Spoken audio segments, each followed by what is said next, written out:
Everyone, চিনিস chilli ব্লগের নতুন ভিডিওতে আপনাদের সকলকে অনেক অনেক ভালোবাসা আর ওয়েলকাম জানিয়ে আজকের ভিডিও শুরু করছি। অনেক দিন পর আপনাদের সামনে কালী পুজোর ব্লগটা নিয়ে এলাম। আমার একটু শারীরিক অসুবিধার জন্য ব্লগ দিতে দেরি হলো। কালী পুজোর দিন আমরা কিভাবে কাটিয়েছিলাম সেই সবকিছুই এই ব্লগে থাকবে। এবছর শ্বশুরবাড়ির পাড়ায় আমরাই ঠাকুরটা দিয়েছিলাম। কি কারণে দিয়েছিলাম সেটা পরে জানাচ্ছি, আপনারা ফুল ব্লগটা ওয়াচ করুন, তাহলে জানতে পারবেন। সকালবেলা থেকে প্যান্ডেলটা বাচ্চারা হাতে সুন্দর সুন্দর কাঁচ দিয়ে সাজিয়েছিল। দুপাশে দুটো প্যান্ডেল দেখতে পাচ্ছেন আপনারা, একদিকে আকাশি কালারের প্যান্ডেল ছিল আর একদিকে হালকা গোলাপির ওপর প্যান্ডেল ছিল। এই আকাশি কালারের যে প্যান্ডেলটা ছিল এই পাশে ঠাকুরের বেদি করা ছিল আর অন্য পাশে অনুষ্ঠান হওয়ার জন্য এটা তৈরি করা হয়েছিল। এবছর ঠাকুর আনা থেকে শুরু করে ঠাকুরের যাবতীয় কাজকর্ম করার দায়িত্ব আমরাই নিয়েছিলাম আর শাশুড়ি মাও আমাদের সাথে ছিল। সকাল 10টা থেকে 11টার মধ্যে আমরা সবাই মিলে বেরিয়ে পড়েছিলাম ঠাকুর আনতে যাওয়ার জন্য। যেখানে ঠাকুর আনতে গিয়েছিলাম সেটা আমাদের শ্বশুরবাড়ির পাড়া থেকে দুটো পাড়া পরে ছিল।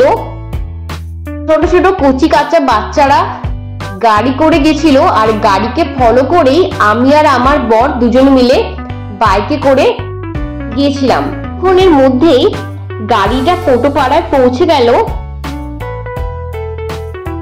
এই পোটোপাড়ায় অনেক ঠাকুরই ছিল, অনেক ঠাকুরের কাজ তখনও কমপ্লিট হয়নি, আবার অনেক ঠাকুরের কাজ কমপ্লিট হয়ে গিয়েছিল।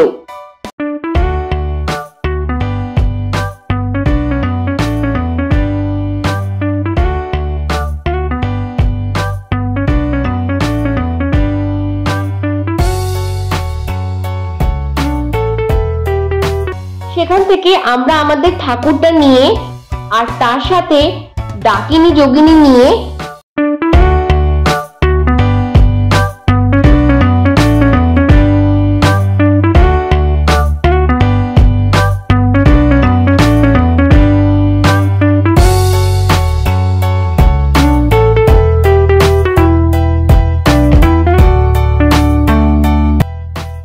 গাড়িতে উঠিয়ে আমরা রওনা দিলাম আমাদের পাড়ার দিকে।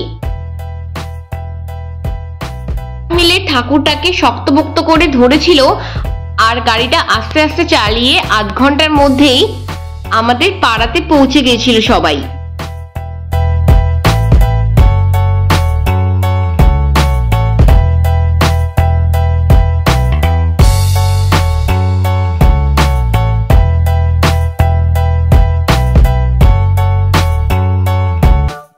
আসার পর শাঁখ ঘন্টা কাসর বাজিয়ে ঠাকুরটাকে গাড়ি থেকে নামানো হয়েছিল।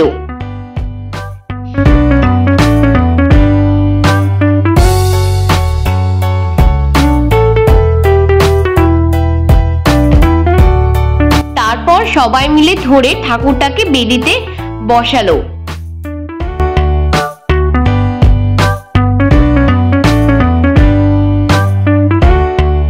এরপর সন্ধ্যেবেলার প্রস্তুতি। কালী পুজোর দিন মানেই অন্ধকার দূর করে চারদিকটা আলো দিয়ে সাজাতে হয়। আর অন্যদিকে পুজো প্যান্ডেলে পুজোর সমস্ত জোগাড় করছিলেন আমার শাশুড়ি মা।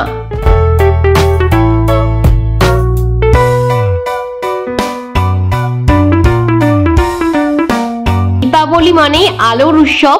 আমরা আগের দিন সন্ধ্যেবেলায় গিয়ে বাজি কিনে নিয়ে এসেছিলাম। সন্ধ্যেবেলায় আমি আর বর দুজনে মিলে ফাটালাম। বাজিটা যখন ফাটছিল সেই ছোটবেলার দিনগুলোকে খুব মিস করছিলাম। ছোটবেলায় বন্ধু বান্ধবদের সাথে এরকম ভাবেই আমরা বাজি ফাটাতাম আর সেই সময় খুব মজা হতো।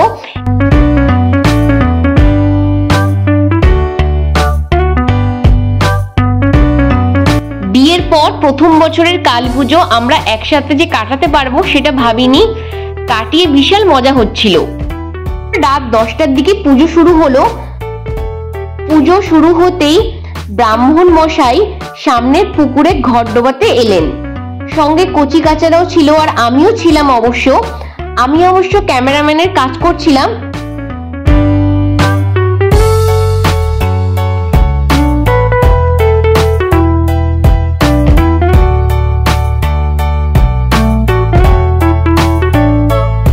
কোনোদিন এত কাছ থেকে ঘট ডোবাতে দেখিনি। যেহেতু এবছর সুযোগ ছিল, সেই সুযোগটা আর মিস না করে আমিও চলে এসেছিলাম সবার সাথে কিরকম করে ঘট ডোবায় সেটা দেখার জন্য। বেলপাতা দিয়ে পুজো সেরে বাউন ঠাকুর তারপরে ঠাকুরের যে থালাটাকে সুন্দরভাবে সাজানো ছিল সেটাকে পূর্ব পশ্চিম উত্তর দক্ষিণ দিকে ঘুরিয়ে তারপর ঘট ডোবানোর কাজ সম্পূর্ণ করে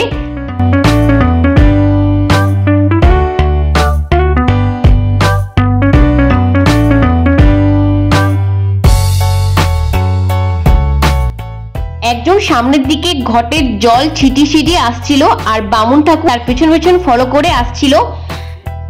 কিছুক্ষণের মধ্যে পুজোর কাজ শুরু হলো। আমার শাশুড়ি মা এবারের কালী পুজোতে সংকল্প করেছিলেন। পুজো অনেক রাত পর্যন্তই হয়েছিল, আমিও অনেক রাত পর্যন্তই জেগেছিলাম। শেষের দিকে আর থাকতে পারিনি। সারাদিন অনেক পরিশ্রমের ফলে খুব টায়ার্ড হয়ে গেছিলাম আর খুব ঘুমও পেয়ে গেছিল। ভোর 4:30 5টা পর্যন্ত পুজো হয়েছিল। এবার শোনো, তোমাদের তাহলে বলি ঠাকুরটা দেওয়ার কারণ কি। আমার হাজবেন্ড জাপানে পোস্ট ডক্টরেট পেয়েছে, সেজন্য আমি মানত করেছিলাম। সেটা সম্পূর্ণ হওয়ার জন্যই এবারের ঠাকুরটা আমরা দিয়েছিলাম। এবারের পুজোটা খুব আনন্দেই কেটেছে। পুজোর আরো ব্লগ আসছে, তোমরা সাথে থেকো। ব্লগটা ভালো লাগলে লাইক করার অনুরোধ রইল। চ্যানেলে নতুন এসে থাকলে চ্যানেলটা সাবস্ক্রাইব করে নিয়ে বেল আইকনটা অন করে নেবেন। আজকের জন্য তাহলে বিদায় নিচ্ছি, টাটা।